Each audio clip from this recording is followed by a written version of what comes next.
Ready to make some good trouble together?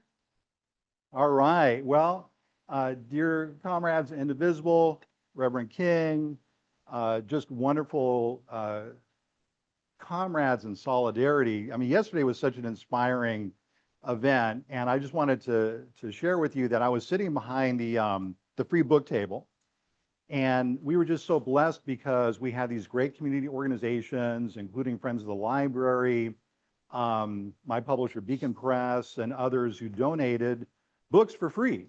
And a lot of folks came up to us, and the theme of the books, we had children's books in English and in Spanish.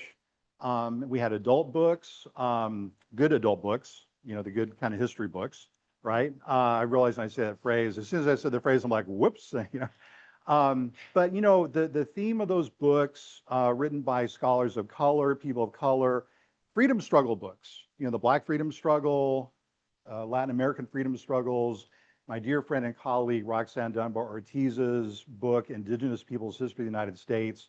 So we thought that we had read a passage by Congressman John Lewis about studying and reading. And one of the things you have to remember about John Lewis was he was a first generation college student.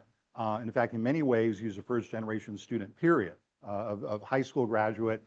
And one of the things, he never turned down an opportunity to talk to young people.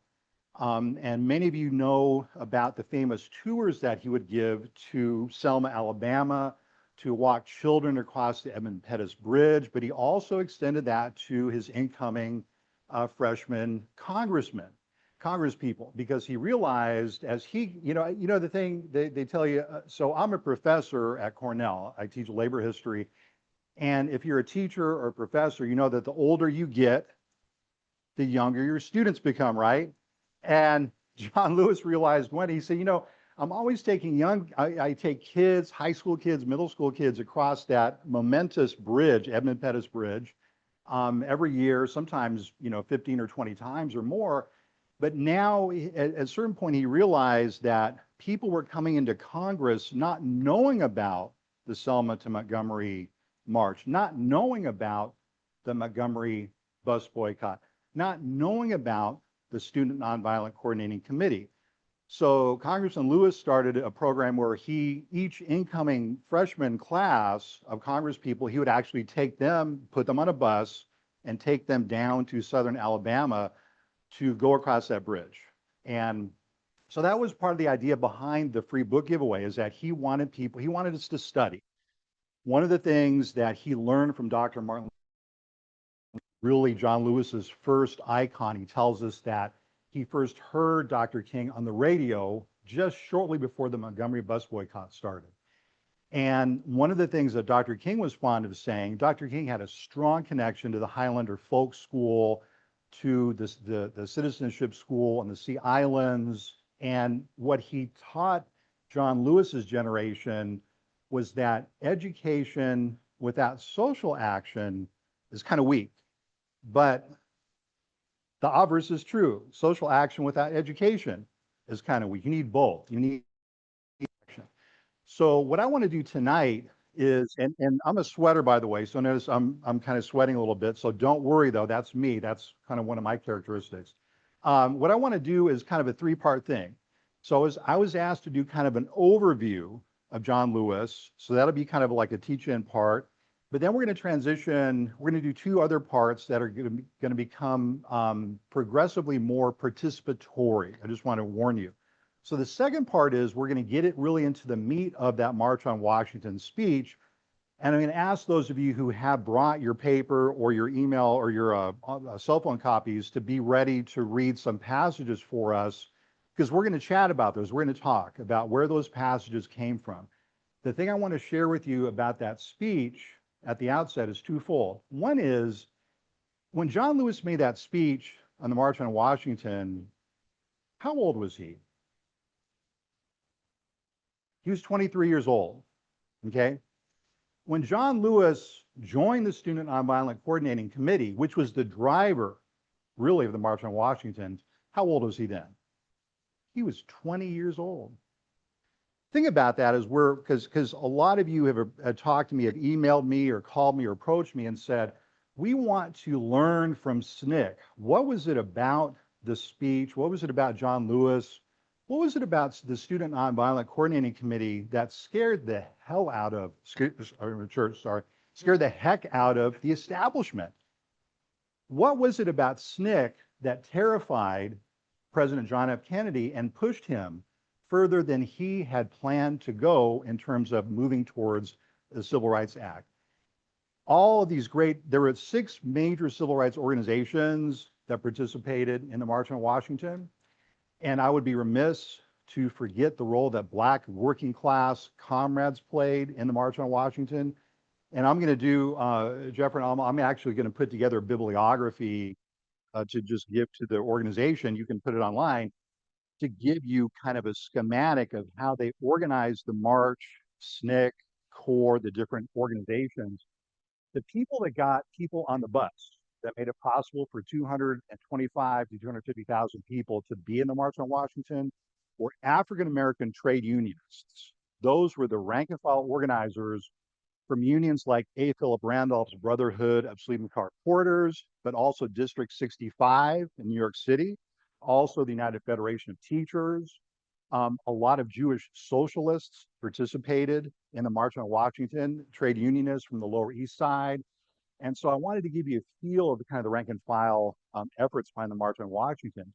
But the other thing to understand about that speech that John Lewis made at the March on Washington, it wasn't John Lewis's speech technically.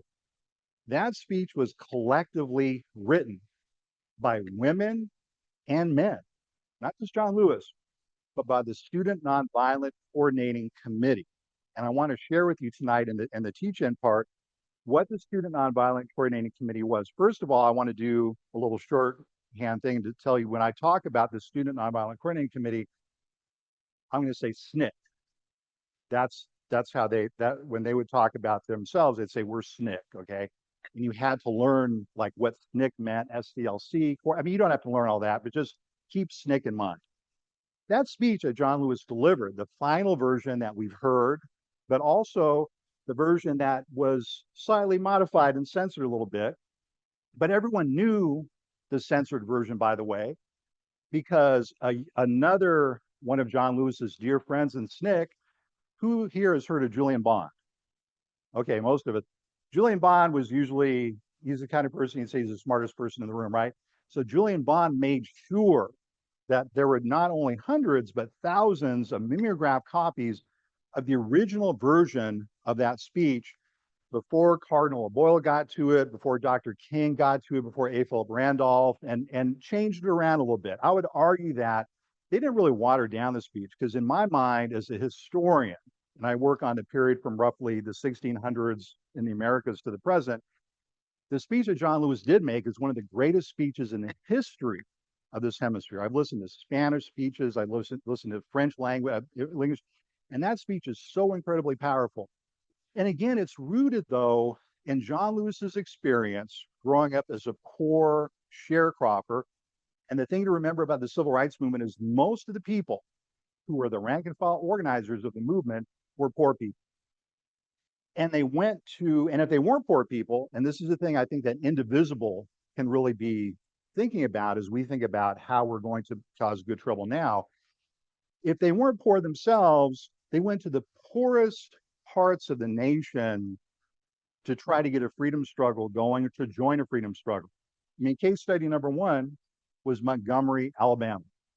John Lewis tells us that it's the Montgomery bus boycott that wakes him up, that gives him energy, that fires the imagination of the people who are his mentors, people like Reverend James Lawson, for example. The Montgomery bus boycott was organized not by rich people, not even by middle-class people, but by working class African Americans, Pullman porters, domestic workers, custodians, groundskeepers. Those are the people that took the bus in Montgomery, Alabama. And they organized a community-wide boycott that was so powerful, it drew the support of powerful unions, like the United Auto Workers, for example. United Auto Workers used to have more than 1 million members in that union. Think about that. Now it's down to maybe 350,000 or something.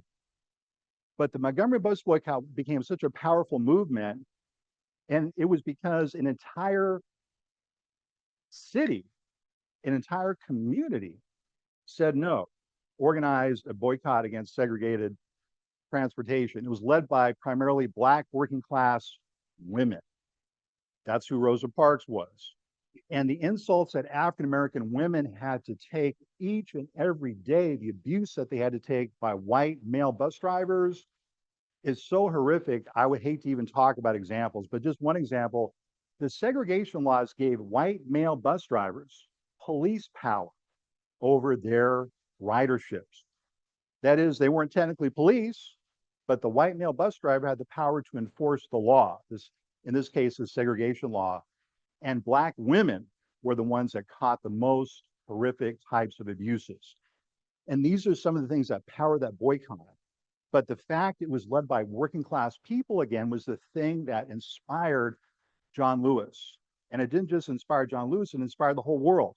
When I've read articles about the Montgomery bus boycott in 1955, when John Lewis first discovers Martin Luther King, and you read pieces written in Africa, in Asia, in Latin America, and the Caribbean, the ways in which oppressed people throughout the world saw the Montgomery bus boycott, the way they saw what we call the civil rights movement was that it was an anti-colonial struggle against oppression. It wasn't just a struggle in one town, one country, it was a part of a global struggle. And when you think about that passage in the March on Washington, where John Lewis says, one person, one vote is the African cry, it must be our cry also. That's a reminder. SNCC was heavily connected to anti-colonial freedom struggles all across the world. So, John Lewis. Oh, here's the interesting trivia. We were joking earlier that we would ask a series of trivia questions, and the person who gave the correct answer would get to sit next to the fan.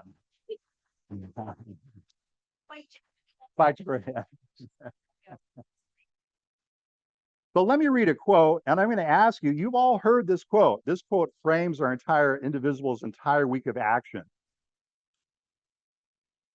But what I want to know is what year and what media this quote came out on. This is by John Lewis. Do not get lost in a sea of despair. Be hopeful. Be optimistic. Our struggle is not the struggle of a day, a week, a month, or a year. It is the struggle of a lifetime. Never, ever be afraid to make some noise and get in good trouble, necessary trouble. That's John Lewis, but when and where did he make that quote statement? I didn't know this. Close. 2016 is a guess, very close. A little closer.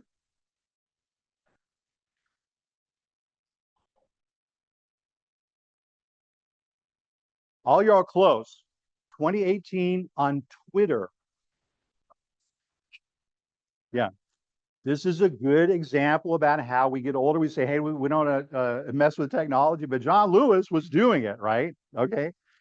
Twitter, 2018. And he said variations of this, though, throughout his career, obviously. So, but that exact quote was taken from the 2018 Twitter tweet.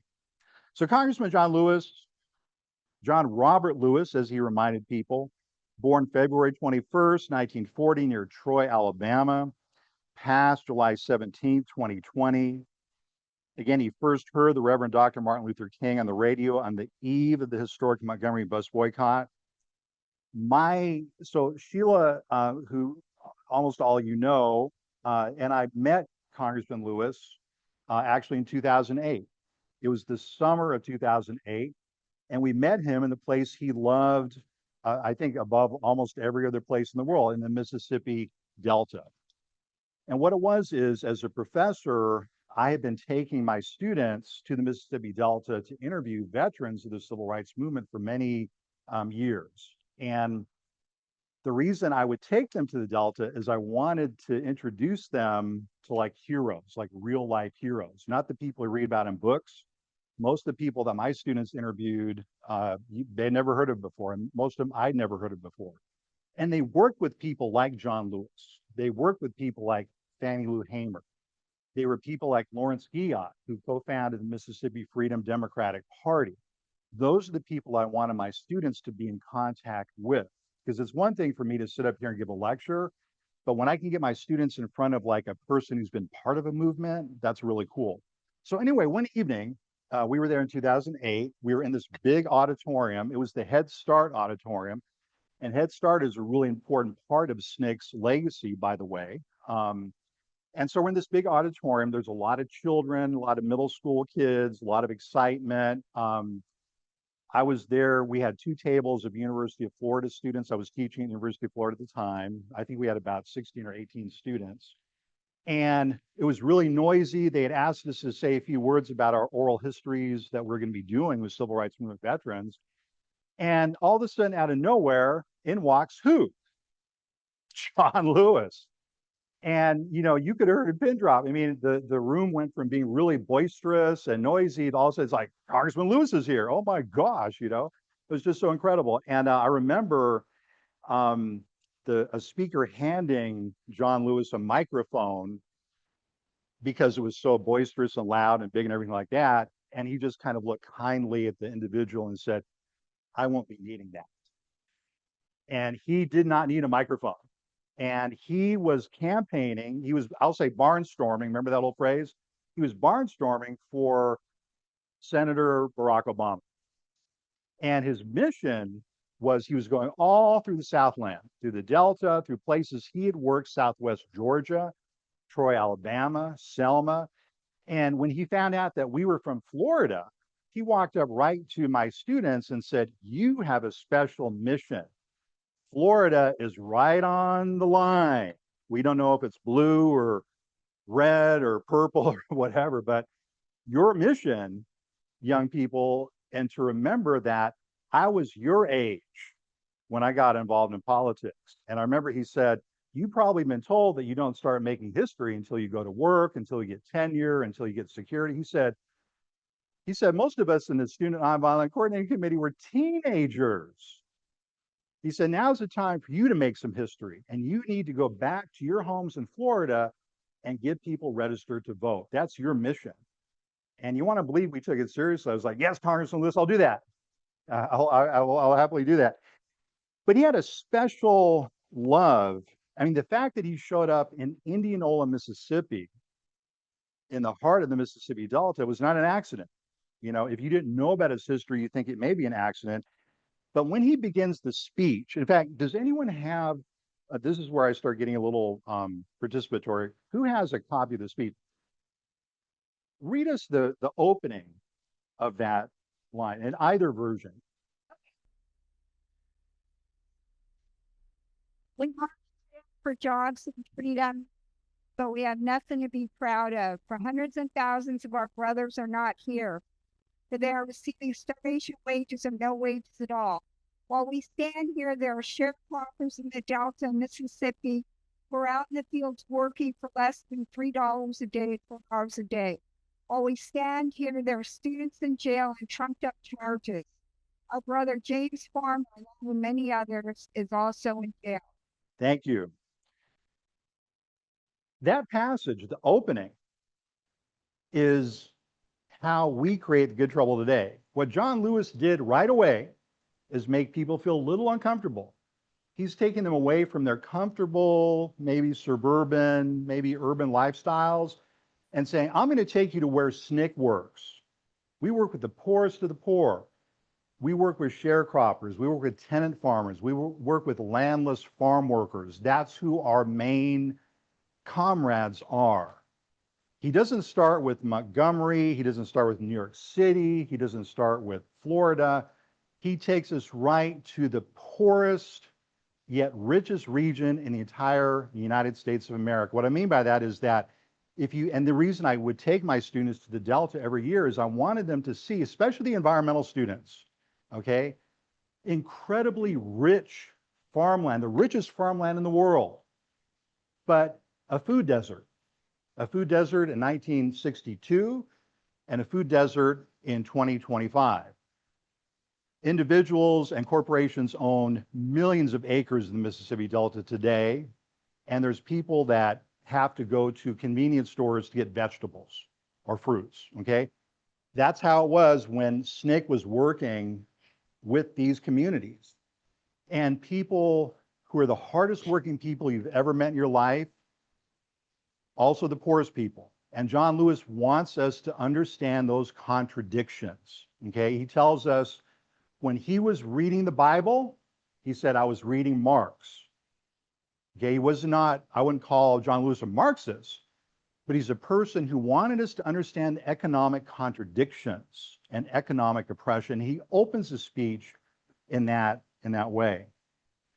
A few sources before I move on here. David Greenberg's book, and I'll put this down on a web post. David Greenberg's book, John Lewis, A Life, is a really terrific introduction to John Lewis. Okay, it just came out 2024. Howard Zinn's SNCC, the New Abolitionist. How many of you have heard of Howard Zinn?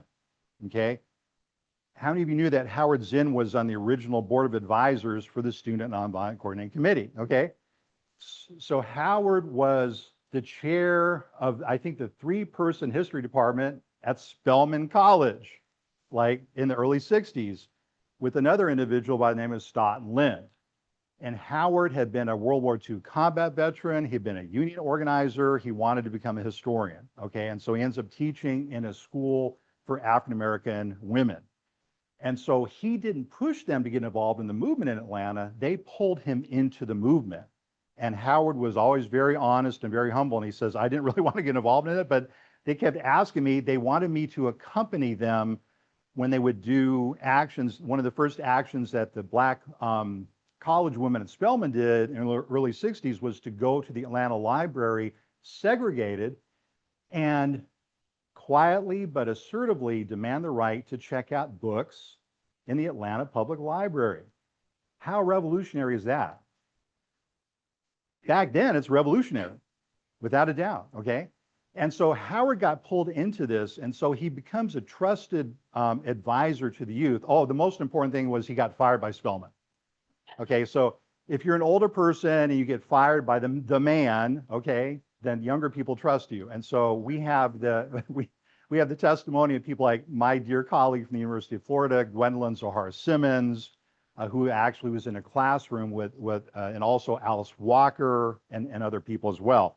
But Howard Zinn wrote a wonderful book, SNCC, the New Abolitionists, which was published by, I'm so proud to say this, Beacon Press in 1964. And that's a wonderful book. They did a reissue before Howard passed away, I think in 2013. It's a wonderful book to learn about SNCC. And then, of course, John Lewis's Walking with the Wind is just an amazing read. I mean, you'll cry as you're reading through the book. So those are three really good sources. Kind of wrapping up this part, I want to just do a little bit of a review, and then we're going to kind of move into more participation. 3 things about John Lewis which were extraordinary, and yet things he shared with other movement activists, especially SNCC people, especially core people, Congress of Racial Equality. Number 1, he grew up an agricultural laborer in dire poverty. Remember, he tells us he can see through his ceiling, his roof, right? But he was heir to an incredibly rich Black culture. And I have a few books I wanted to share with you. I was passing around. These are books that I've written over the years on African American history, especially in the South. Remembering Jim Crow includes interviews that we did when I was a grad student at Duke University. The Mississippi Delta was one of the main places that we worked at. And the reason I was introduced to this incredibly rich Black political culture was doing these oral histories all throughout the 1990s. In fact, when I was supposed to be in grad seminars at Duke University in the PhD program, chances are instead I would be out doing oral histories in Eastern North Carolina, in Southwest Georgia, in the Delta. And some of the professors would say, oh, where's Paul? He's missed another class. But I had an excuse note because I was doing these oral history interviews, right? But so John Lewis grew up in poverty, but heir to a rich Black political heritage. What do I mean by this? So one of the foundations of that political heritage was and is the church, okay? The history of different African American congregations, no matter which congregation, is rooted in a freedom struggle. Most of them going back to even before the time of the American Revolution. And before that, rich African cultural, political heritages, cultures where women play much larger roles in political leadership, cultures where villages as opposed to individuals make political decisions, places where collaboration and collective struggle are not things you have to learn, they're things you grew up with. Another aspect which we learned in doing the oral history interviews with John Lewis's cohort was that Black parents during the Jim Crow era that he grew up in, remember, it was a one-party, totalitarian, even fascist society. To understand the 23-year-old person who gave that speech in the March on Washington, you have to go back, just go back 3 years. John Lewis, by 1963, had been beaten more than 10 times, physically beaten by white supremacists during the sit-ins, during the Nashville movement, during the freedom rides. Some of us have seen the horrific photographs from Birmingham, from Anniston, from Rock Hill, South Carolina. And some of his comrades were beaten so badly they were permanently crippled. And this kind of horrific violence was an aspect of growing up Black in America. The notion, and he talks about this in his autobiography, and he asks us at one point, I first read his autobiography in grad school, and he said, imagine committing a murder, and then a photographer appears out of nowhere and says, hey, I want to take a photograph of all the murderers, and you rush to get into the frame, even after you've committed a murder. He said that was lynching. He said for generations, our people, that's what we grew up with. And there was a fear of white people, which is still just barely beneath the surface. But it's something that when I interviewed Black parents, again, of John Lewis, of his parents' generation, one of the things that African-American parents tried their hardest to do, and they did this with John, he tells us in his own story, they tried to minimize our contact with white people as much as possible until we had to be in contact with them as we got older, went to work, et cetera, because our parents were trying to protect our self-esteem, our sense of identity, our sense of dignity. This is what made the civil rights movement so astonishing. Think about this for a moment, because John Lewis, when he gets to make this speech, well, actually, I'll hold that for a sec. Number two, another thing that he has in common with so many SNCC people is he attended a historically Black college. Remember the students that launched the Greensboro sit-ins in 1960 in February, and that really starts SNCC? They are North Carolina A&T students, and they're very proud of being from a historically Black college and university. When John Lewis hears about the Greensboro sit-ins, he's working with Reverend Lawson, he's working with James Bevel, he's working with Diane Nash, who's probably the most brilliant individual in the entire movement.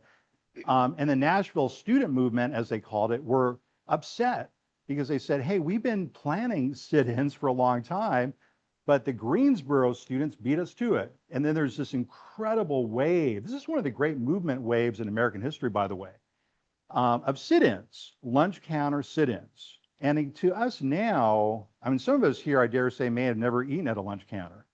But if you grew up eating at a lunch counter, you realize how revolutionary that activity was in 1960 to say we're going to have an integrated Black and white clientele sitting together, eating together, and talking together. It was as revolutionary as you can get. So when Indivisible is thinking about how we can cause good trouble now, think about these two things. One of them is where are the most oppressed people and work with them, learn from them. That's what SNCC was, not just like telling them what to do, but also pick the points in the society that seem to be impregnable. Okay, lunch counter segregation seemed to be something that was going to last for a millennia, but that was what SNCC went after. And then the third thing was, after attending nonviolent workshops led by Reverend James Lawson, John Lewis participated in the student sit-in movement and the freedom rides. I've talked about that, but I wanted, again, to emphasize that because these are the activities that drive the March on Washington. You had to have some kind of direct action to push the nation, to push the Kennedy administration into some actual, actions or activities. So a brief chronology, John Lewis was named chair of SNCC in June of 1963.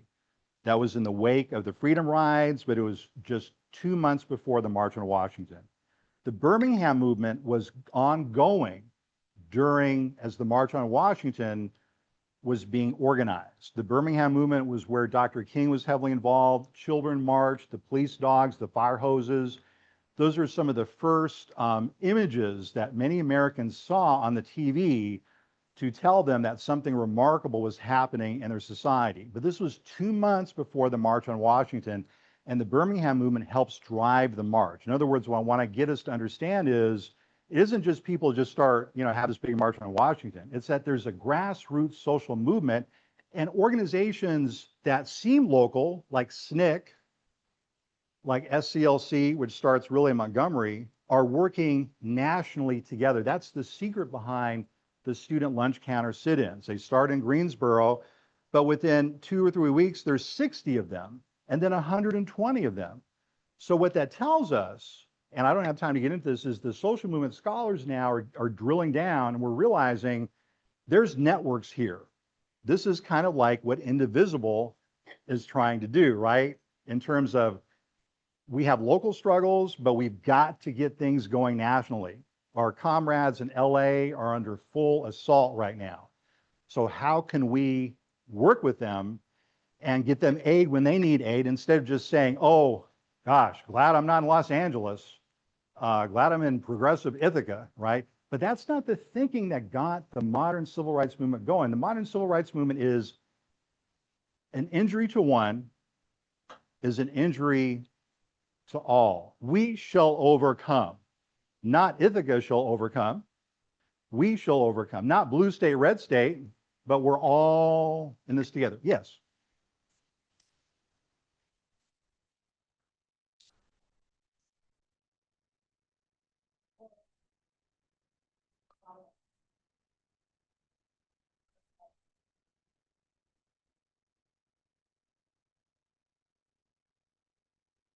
Here was, as far as I hear, segregated.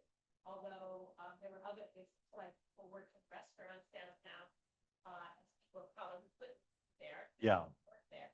But the beautiful show of support, some of the work. So activists here joined in and tried to share solidarity, right?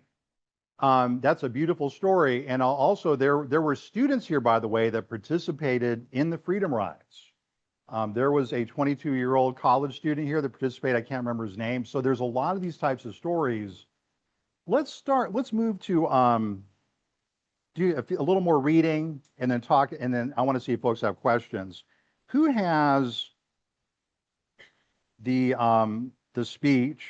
And I want us to read the paragraph that starts with Mr. Kennedy, Courts and Laws paragraph. That's in the version that was not given. Yeah. Read that out loud for us. Out the streets, into the court. Listen, Mr. Kennedy, listen, Mr. Congressman, listen, fellow citizens. The black masses are on the march for jobs and freedom, and we must say to the politicians, there won't be a cooling off period. Thank you. Mr. Kennedy is trying to put our revolution in the courts. He's trying to take it out of our hands.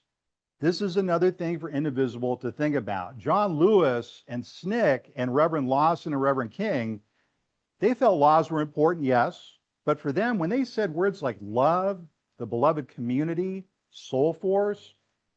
They said, unless you can change people and bring them together in a spirit of solidarity, all this is just a waste of time. So the courts and Congress is fine, work on that. They weren't saying don't fight for a civil rights bill, but they're saying we've got to do something more fundamental. And oh, by the way, this is a revolution. And it's not the revolution of 1776, it's our revolution. Because that revolution in 1776 didn't end slavery, didn't end the oppression of women, had nothing to say about workers. But our revolution is about all of these things. A couple more passages.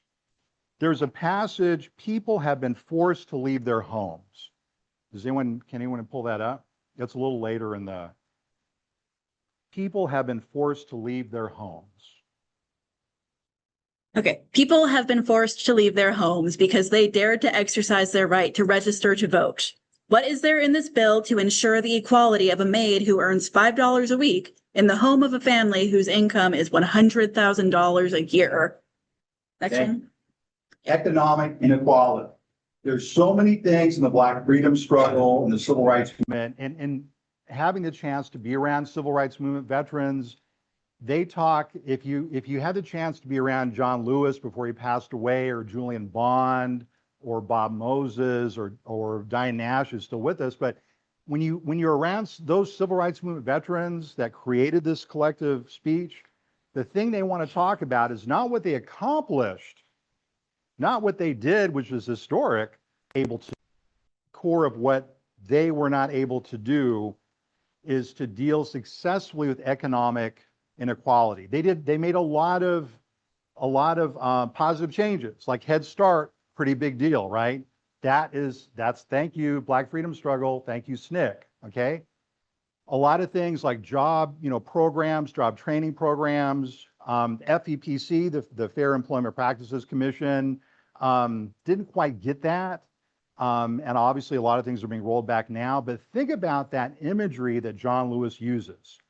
He's not referring to middle-class people like we're so obsessed. Like as a labor leader, I'm a former union president, it got me so upset for years. I hear people say, well, the middle class is hurt in the middle. And I'm like, stop talking about the middle class.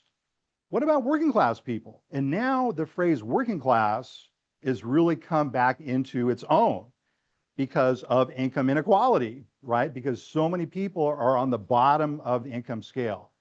But that phrase, imagine, and think about this, the connection between a maid who is told if that, and this still happens today, by the way, all the time. If you work for someone else and they find out you voted the wrong way, you can be fired and you will get fired. And there's plenty of stories I have as a labor historian that to this day, people are getting fired for the same reason that John Lewis is talking about in 1963. The last passage, we are now involved in a serious revolution. Yes, thank you. We are now involved in a serious revolution. This nation is still a place of cheap political leaders who built their careers on immoral compromise and ally themselves to open forms of political, economic, social exploitation. What political leader here can stand up and say, my party is the party of principle. The party of Kennedy is also the party of Eastwood. The party of Javits is also the party of Goldwater. Where is our party? Isn't that where we're at today? What Antonio Delgado shared with his sister? Where's our party? We still don't have a party. Or we have two parties, but they don't seem to be too responsive. Think about the phrase, cheap political leaders. This is something that the Student Nonviolent Coordinating Committee had to deal with. And this is the origins of that phrase.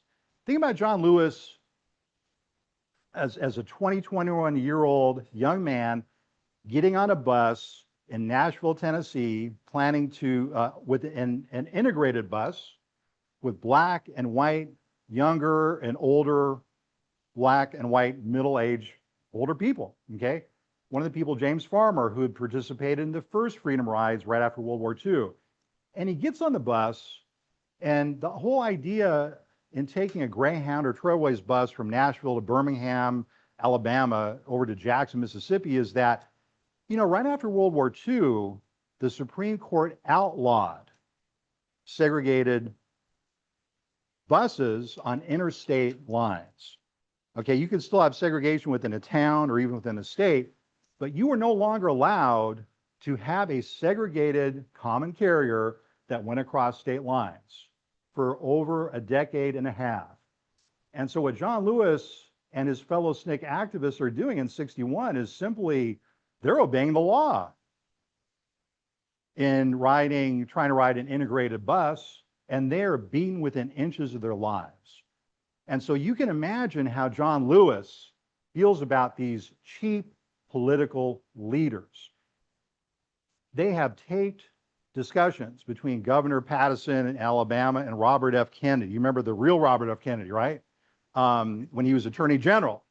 And the discussions are fascinating. As a historian, I can listen to them for hours. I wouldn't suggest it, though. It'll make your blood boil. But basically, these two political leaders are going back and forth. And Robert Kennedy is like, look, yeah, at a certain point, he pulls the ranks. He said, look, I'm the AG. Like, I'm the Attorney General. I can tell you that segregated interstate transportation is illegal. You got to, like, protect these people at least. You're making us look bad. The Soviets love this. China and all these nations and overseas were broadcasting this. They're like, oh, look at the democracy. Look at this great democracy. People can't even ride a bus across state lines without getting beaten within inches of their lives. Okay? So at this point, any questions about anything that I've covered? I know I'm talking really fast, but I want us to move to, I'm going to sit in a minute and we're going to move to like a really open-ended conversation. Yes.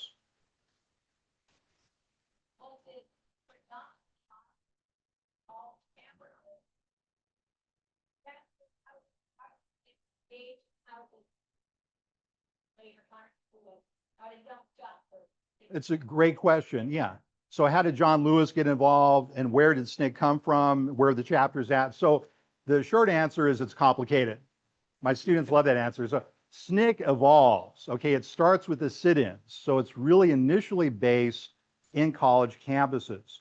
But as soon as these young, teenagers and young 20-somethings really kind of get the ball moving, it embarrasses a lot of older folks like us. It would embarrass me as a teacher. I'm like, oh my gosh, I've been talking about democracy, but my students are actually really doing it, And so a lot of older folks vied to kind of control the student energy. And there was a brilliant African-American woman labor organizer, Ella Baker, who interceded on behalf of the students and went directly to Dr. Martin Luther. She was Ella Baker was one of the few people on the planet who could like browbeat Dr. King, okay? And she said, you're not going to steal the leadership of these students. They need the right to have their own organization. And so she intervened on behalf of, and John Lewis was involved. John Lewis was kind of deferent to older folks. That could have been seen it was a strength, but also like when April Randolph went up to him, it's like, you need to change the speech. He's like, okay. And then Julian Bond's like, no, don't do that. And Di Nash is like, don't change it for that old man, right? But Ella Baker had the sense to say, SNCC needs to have its own leadership. It'll have that council of advisors. So Dr. King was on that council, Howard Zinn was on that council, but they remain autonomous. But initially based on HBCU chapters or colleges, but quickly outgrew colleges and grew especially in the Mississippi Delta. So powerful, by the way, that the Mississippi Freedom Democratic Party is born in the Mississippi Delta, and it comes out of a lot of SNCC projects. By that point, most SNCC members are sharecroppers, are tenant farmers. They're not college students. And they're people like Fannie Lou Hamer. She's the premier example. And then some of you, if you lived and were part of the movement, may be familiar with, like, there's Friends of SNCC chapters on many northern campuses. SNCC had to raise money constantly. The Delta, like the rural Arkansas, these are big spaces. And if you're trying to register people to vote, then you have to be able to cover a long distance and you need a car. The last thing I'll mention about this is that in some of these towns, like a dear friend of mine, I mentioned Gwendolyn Zohara Simmons, and the role of African American women, and a bit later during Freedom Summer, white women, is decisive. It is the women that organize the Freedom Schools in the Delta. And the Freedom School, the idea is it isn't just a school where people like Paul Ortiz gets up and lectures to students. It's a school where the students and the teachers get together, and the teachers share what kind of wisdom they may have as maybe as elders, maybe as older people. But the idea behind the Freedom Schools is that those students, no matter how old, no matter how poor they are, have equally important knowledge to share with the teachers.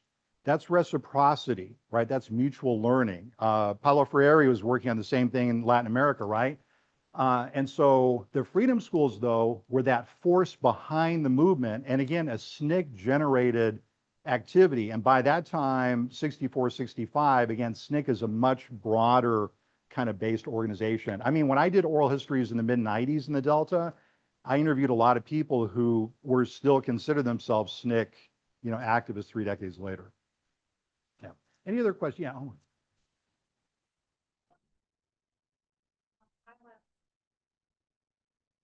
Thank you. What about the influence of the Highlander School? So the Highlander School was started in 1932. Miles Horton is a critical force behind the Highlander School. It's in Monteagle, Tennessee, initially, I believe, Monteagle. And it had to move once or twice. But initially, the Highlander Folk School is designed around this idea. Originally, it's designed to really promote the industrial union movement in the early 1930s. Workers are beginning to fight back.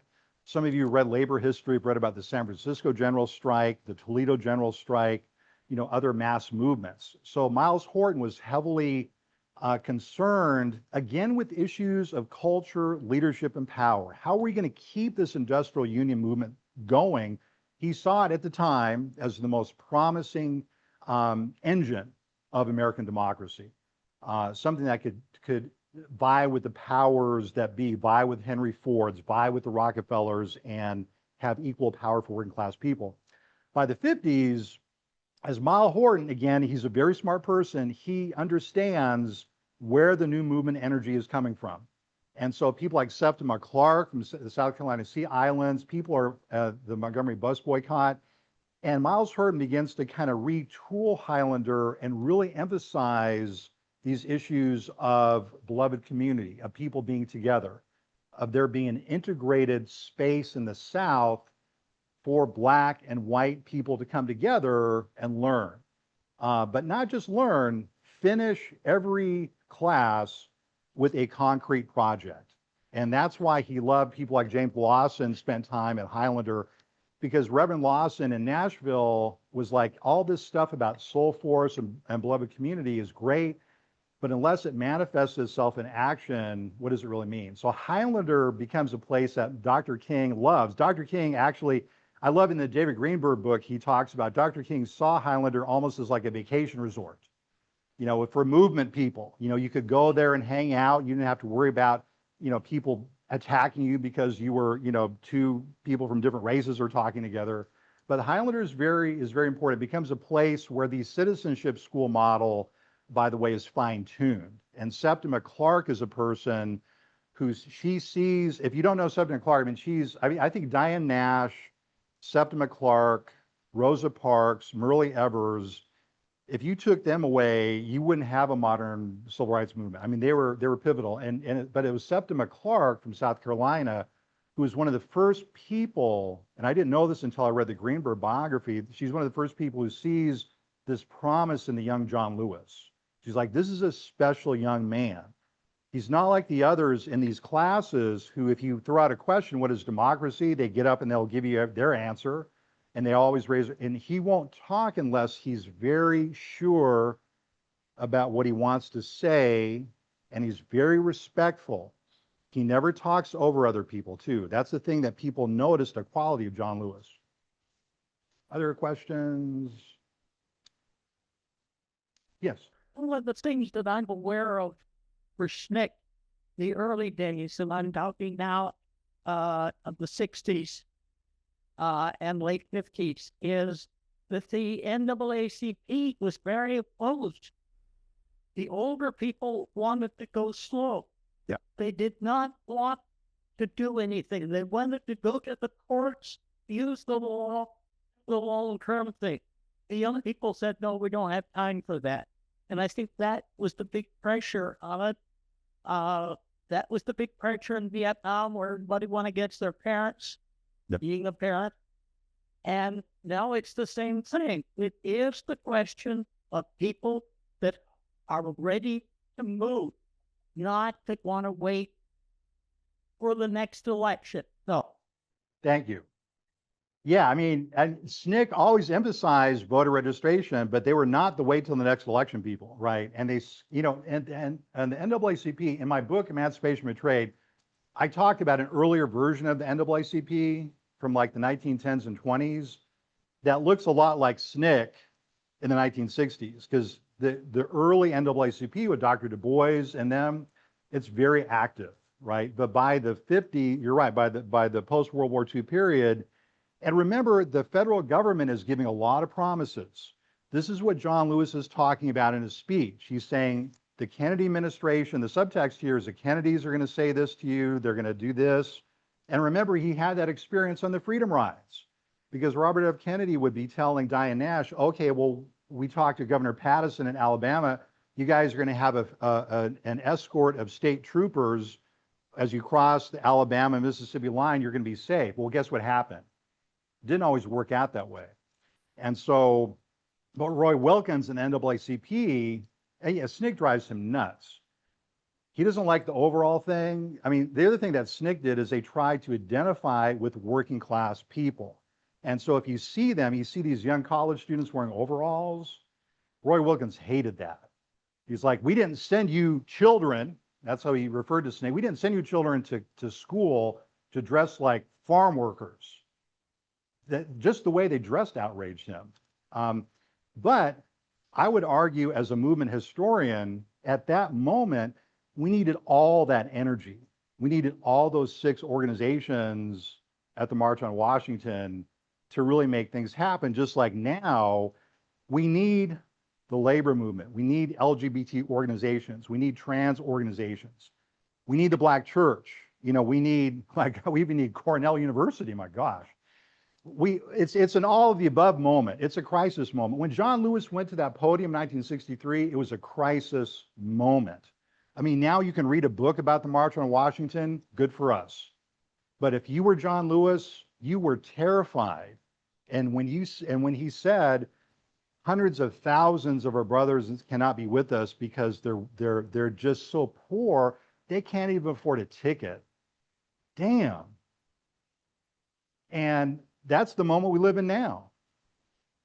People, their whole republic is under siege. That's what John Lewis, I said, Julian Bond, who was always so sharp, made sure that the original versions of that speech got out, you know, to the media. And one of them, that there's a subtle change. He mentions Danville, Virginia, John Lewis does. But in the original version of his March on Washington speech, it isn't just that people in Danville, Virginia are afraid of a police state. The line is, people in Danville, Virginia are living in a police state. And there's nothing in the Civil Rights Bill that's going to keep Black people from being beaten to death by the police. And again, ask yourself how far we've come. Those were things that didn't just haunt John Lewis, they obsessed him because he saw those things happening. Any other questions? I would love to be able to just sit down and stop sweating as much. But I could continue to be kind of like, almost like a scribe kind of thing, because we did make a promise, Indivisible leaders, that we would build momentum throughout the week and kind of start thinking about what is it that we want to do from here? Like Dr. King said in his very last book, where do we go from here? That was always the question in nonviolent civil disobedience trainings. It was, don't rest on your laurels, but where do we go from here? Thank you. Thank you.